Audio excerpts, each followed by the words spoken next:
Yep. All right. Well, Mark, I know that you've had your eye on some sports, so let's hit sports before we throw it back to whatever else you guys were doing prior to the Rebel Edge today. Well, listen, John, our beloved Miami Dolphins, right? Of course, we consider Miami our second or third home city. We'll both be there a little bit later. Trying to salvage their 2-6 start to the season with their win over the LA Rams could be the way that they regain that Dolphin magic. They won at SoFi Stadium for the second year in a row, this time 23-15 in the Rams. What do you think, John? Are they back on track? Or is this a team to watch as this season continues to progress? Or does the way that they started the season just leave them so far behind that it's going to be hard to play catch-up? Well, this is one of those things, Mark, where with this Tua, their quarterback, fabulous talent, kid played at Bama, crushed it, came out, was a phenom in pro football, the NFL, of course, but then, unfortunately, has had issues not with so much his shoulder or his legs, but with his head.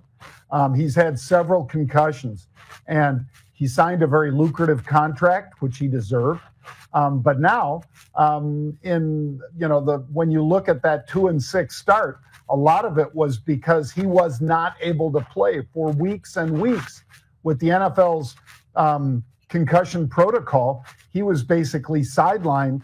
And I'm not saying that's a bad thing. I think it's a good thing that they're watching these guys as closely as they are. But when your star quarterback can't play, it's understandable that all of a sudden you slip to 2-6. And now, after a very impressive performance against the Rams, where they beat them 23-15, they might not be done. They just got to keep Tua from running, because for the most part, he doesn't get hurt in the pocket, Mark. He gets hurt when he runs, because he's a gutsy kid and he doesn't slide the way a lot of other quarterbacks do. And he ends up taking knees or elbows to the head as he's trying to get that extra yardage. And that is something that all of us would say, don't do that. It's not worth it. And it's certainly not worth it if it causes him to have to give up a fabulous career. But the Rams, they are a great team, Matthew Stafford and his group, but they were held in check by the Dolphins. I bet there's a lot of people in Vegas, Mark, where you and I will be in a couple of weeks. There's a lot of people in Vegas that probably are not happy with this outcome. No, and listen, it's a continuing story. We covered a lot on the show about how injuries continue to plague the league, particularly with quarterbacks. And yeah, Tua is a kid that likes to, he can throw the ball, but if he likes to run the ball too, maybe more so than most QBs. We'll see how that plays out. John, of course, in honor of Pete, who I think will be rejoining the Rebels Edge tomorrow, if I'm not mistaken. I know you and I won't be on because we are on stage literally all day tomorrow. Looking forward to that. Always good to be on stage with you.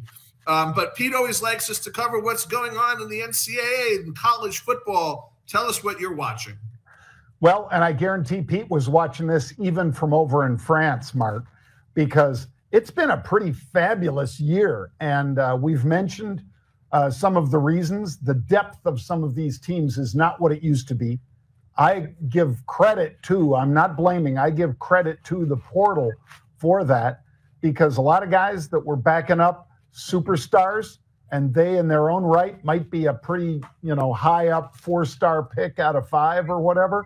I think a lot of those guys have gone on to play at other institutions like Vanderbilt, like Colorado and so forth, rather than being a backup for 3 or 4 years at Bama or Georgia or whatever it might be. So what I'm looking at, Mark, is that Georgia lost. They lost to Mississippi, the Ole Miss, and Lane Kiffin pretty much put a whooping on a very good Georgia team, dropped them down into the 2-loss category. Miami lost their first game. And our Cal Golden Bears almost beat them, but then, had an issue right at the end of the game and did not beat Miami. But Miami lost to Georgia Tech to knock them out of the ranks of unbeaten. here's the way it looks to me, other than the top three, Mark. It's Indiana moves up to number 4, and they're 10-0. BYU moves up to number 5, and they are 9-0. And they had to kick a field goal at the end of the game against a great Utah team to beat them and stay undefeated. And then you've got a 300-yard passing game out of Miami that kind of was just wasted, like I say, because they tried to make that big comeback against Georgia Tech. And for the second year in a row, maybe, they just were not able to get it done. And so right now, there's Bama and Georgia with 2 losses on the outside looking in, maybe, but they did expand the number of teams this year. So it might not be over for them just yet. They might have another shot, and they do have great teams. But again, the depth, Mark, is not the same as it used to be at Alabama or Georgia. Yeah, and the impact of the portal, right? It's something we talk about and we cover a lot. We're going to continue to cover because it is definitely a game changer in the NCAA. Look, with that, folks, thank you, John. We're going to do a little shameless pub. Thank you for joining us for another episode of The Rebels Edge.